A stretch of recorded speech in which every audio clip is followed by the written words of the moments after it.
This war has to be fought as a people's war. If we're to defend and protect this island, there's no way to avoid that. But the wartime way of life blasts away all that was rotten before. What does he mean? The Second World War affected everyone, not just soldiers. For people on the home front, life had to change. And people like Priestley hoped this would be the start of even bigger changes. Like what? Might I suggest you begin with Britain in the 1930s? All right. Have you ever walked among the vales and hills of England's green and pleasant land? This England, which has inspired the poets for centuries past, but sometimes we are apt to forget that only a small proportion of England's people live in lovely old houses in perfect surroundings such as these.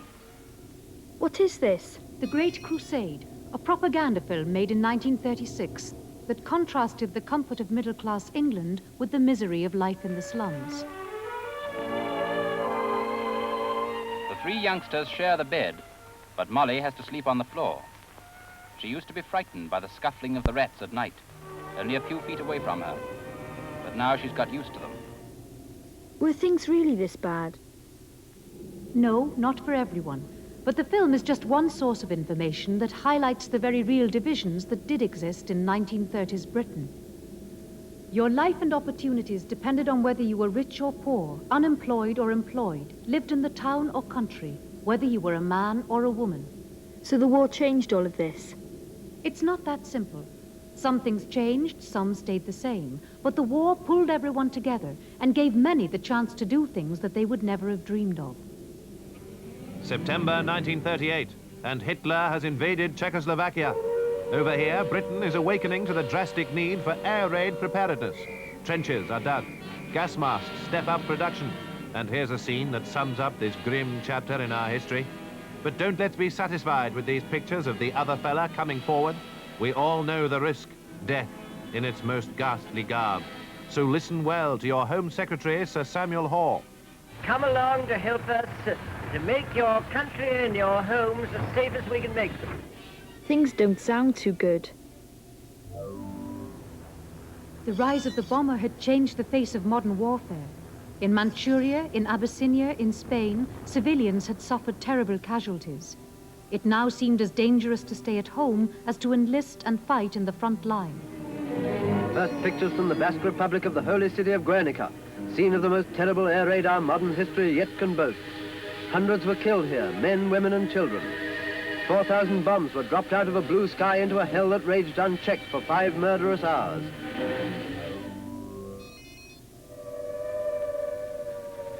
This hand rattle means gas.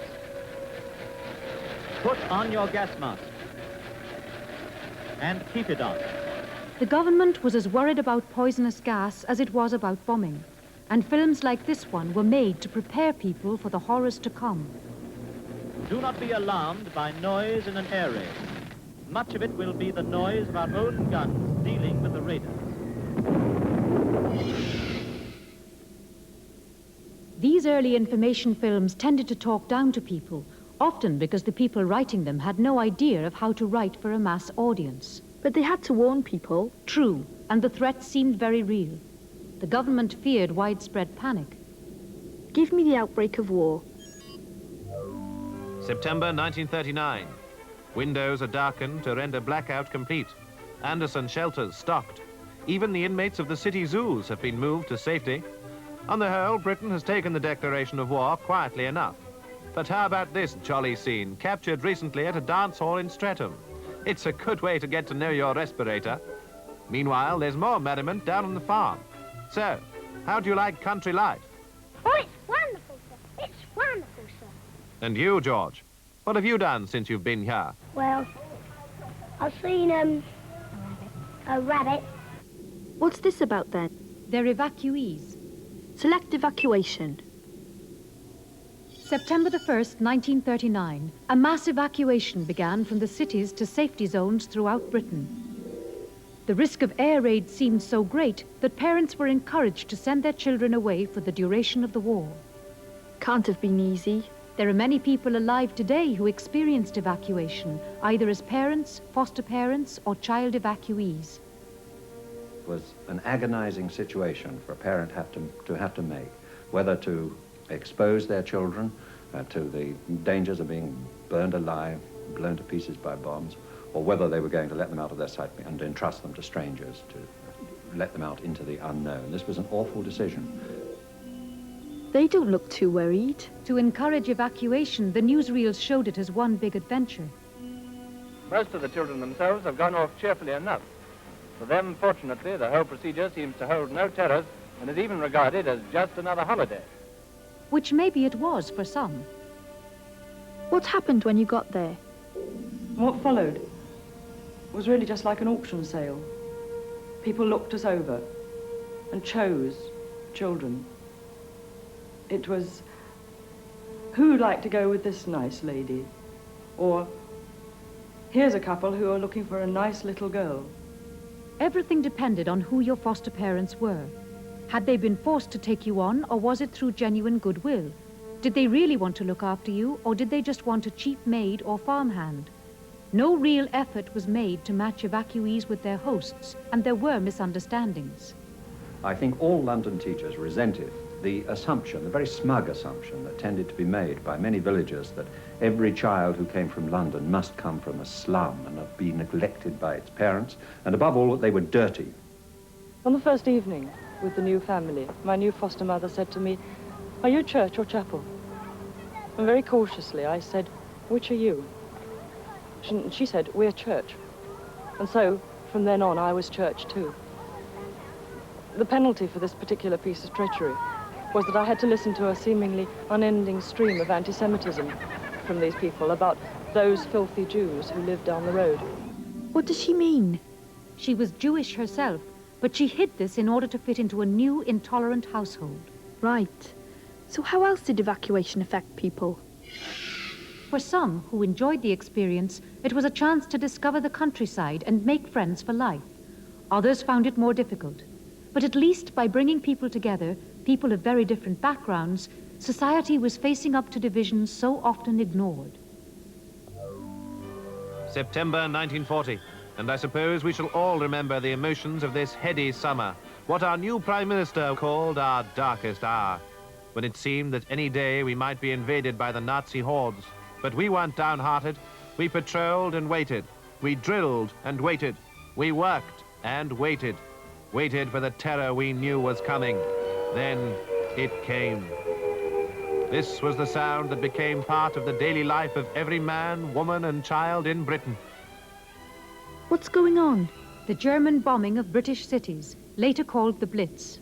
Select.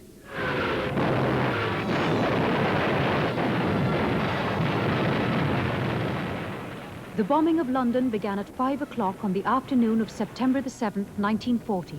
For 12 hours, incendiaries and high explosives rained down. In an attempt to break British morale, thousands of homes were destroyed on that first night.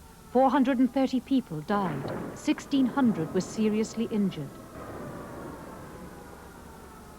So how did people cope?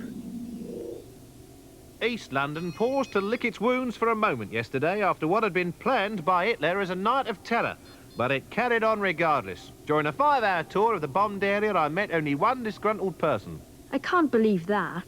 How can people not mind if their house is flattened? All right, try this. Of course, the picture in the press of life in the East End going on as normal is just grotesque. There's no bread, no electricity, milk, gas, telephones. There's every reason for people to be distressed. People want to be brave, but it just seems so hopeless. So the Blitz did break morale, yeah? Maybe during the first shock of bombardment, but people adapted very quickly. There was nothing like the widespread panic officials had feared. Information films began to celebrate people's toughness in coping. Hello, Mrs. Fox. You're here early tonight. Well, I'm on the safe side, aren't I? I think that'll be all right now. Yes, that's grand. Where are these people? In a public air raid shelter. Did they all know each other? Not necessarily, but in the danger of the Blitz and the discomfort of the shelters, people lost their traditional British reserve. Everyone says that people talk to each other more, but it was a terrible time. As the Blitz spread across Britain, the death toll rose. By May 1941, 43,000 civilians were dead, more than the total number of British soldiers killed in action at that stage in the war. Christmas 1941. For those of you who see the newsreels regularly, here's one story that's becoming a serial. The story of the British convoys that trudged through the seas by day and night, lashed by bombs and machine gun fire, to bring us the vital supplies of food and raw materials we need in these belt-tightening times. Yet their selfless work is being undermined by the racketeers of the black market. Here's Lord Woolton, Minister for Food. There must be no dirty fingers in the people's food. That's right. And food cheats are the enemies of the people. Now, time to think practical. Are you lacking coupons for new clothes? Why not get together with your friends and form a make, do and mend group? Then you can all help each other. And always remember our household hints. Stop that tap from dripping. Don't waste gas by leaving the kettle boiling. And don't cut the string. Untie the knot and don't throw it away. Did they really save bits of string? It was no joke. German blockades and war production in the factories meant shortages of basic necessities, clothes, fuel, food. People were urged to make the most of every available resource. Do you like standing in a queue for your vegetables, or do you think it's tiring and a waste of valuable time? Do you ever find your long wait has been useless, that supplies of what you want have run out before your turn comes? It's not the greengrocer's fault, it's up to you. Dig for victory. Common land, private gardens, even golf courses, every available space had to be used to grow food. Then came step 2, making the most nutritious use of what you'd grown. Now it says you cook for 10 to 15 minutes in a cupful of water. Oh, Arthur, I can't get in a cupful of water. Not you. You don't get into a cupful of water. Put the cabbage in the cupful of water. I can't get the perishing cabbage in a cup of water. No. You put the cabbage and the cup of water in the saucepan. But many foods could only be bought in shops, and shortages threatened rising prices. This was obviously unfair. The rich could buy what they needed, the poor would get nothing. So the government introduced the ration book, which controlled the amount of meat, cheese, eggs, sugar, and so on that each individual could buy. Before the war, I used to pride myself on my homemade cakes. But now, because of the fat ration, I can only bake them once a week. Then take sugar. We used to like our tea sweet and strong. But now Dad and I take it without sugar, so that Jimmy can have enough for his breakfast cereal. Did people have enough? Mealtimes were dull and unexciting, but surprisingly, a controlled diet actually improved the nation's health. In what way? Pre-war surveys showed that a quarter of the population was undernourished.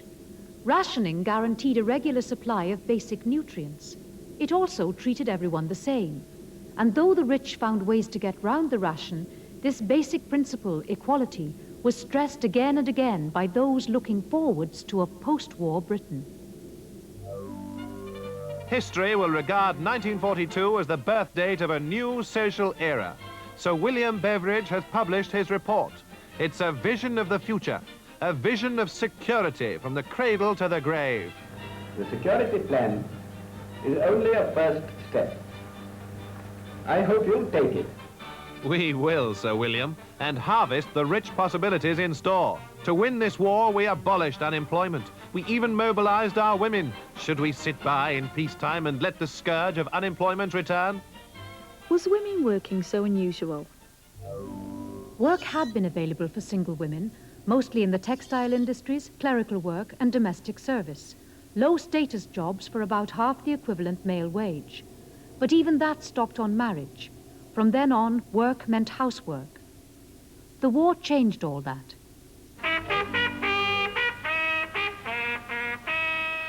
The call is sounded, and women fall in for service in their country's cause.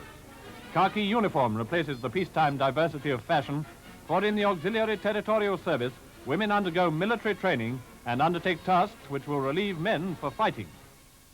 By 1943, Britain had conscripted all women up to the age of 50 to work in defense, on the land, or in the factories. It was a simple question of arithmetic. Women were to come to the nation's rescue, and traditional values had to be set aside. Women are no use, and it's no good telling me different. What's that? It's a woman, sir. Soon women were proving themselves as good as men, even in engineering and heavy industry. They were portrayed as the heroines of the home front. They roughed it. They worked long hours under the constant threat of bombing. The women of Britain did a man's job. They did a fighting man's job with a fighting man's courage. Did working change women? In a factory, you get to stand on your own 2 feet, because if you didn't, you would get trampled on, you see. And it was the best thing that I ever did, was to go into a factory. I got more self-confident. I learned to stick up for myself. I learned to mix with people and began to enjoy life. But it really did change me, absolutely. I think I'd accepted too easily what life had given me.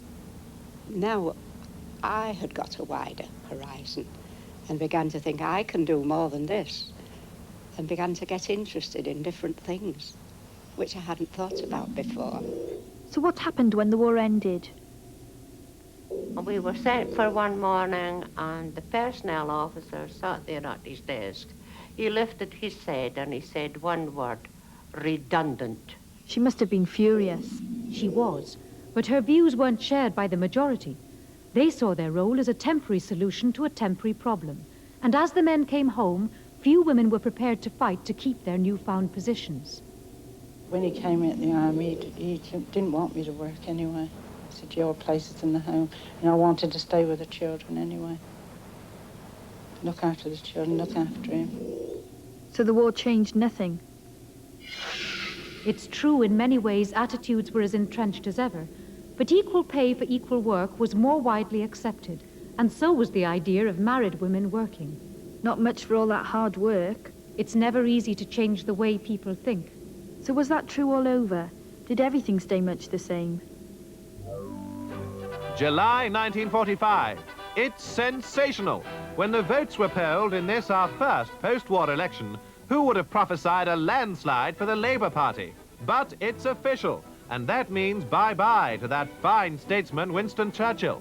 Mr. Clement Attlee sums up the situation as it appears to a man about to be Prime Minister. The Labour Party's great victory shows that the country is ready for a new policy to face new world conditions.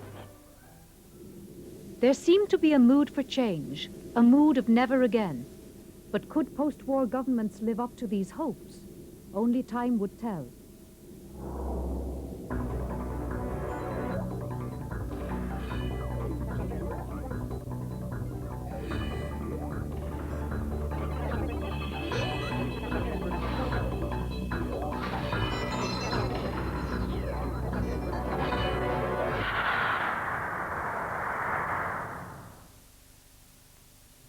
If you'd like to order your copy of the free programme guide that accompanies this series, please contact BBC Education Information on Education Information on. Now on BBC Two, History File examines the difficult choices faced by civilians during the Second World War and the harrowing consequences of Hitler's racial policies.